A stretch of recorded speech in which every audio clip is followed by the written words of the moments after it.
বন্ধুরা, আজকে আমাদের পিউ সোনার অন্নপ্রাশন আছে। তো আমি এই যে স্নান টান করে রেডি হয়ে গেছি, এখন যাব ওদের বাড়ি।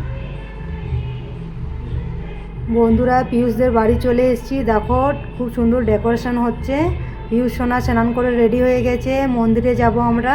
তো বন্ধুরা দেখো, আমরা মন্দিরে চলে এসেছি আর তোমাদের দাদা ভাই ক্যামেরা করছিল।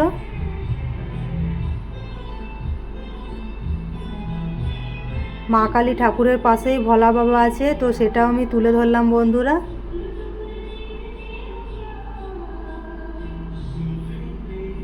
কাকু পুজো করবে আর পিয়ুষ সোনা ওর মায়ের কাছে চুপ করে বসে আছে।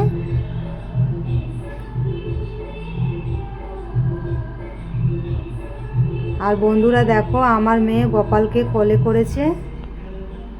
আর বন্ধুরা দেখো, কাকুর কাছে বসে পিয়ুষ চুপ করে বসে আছে।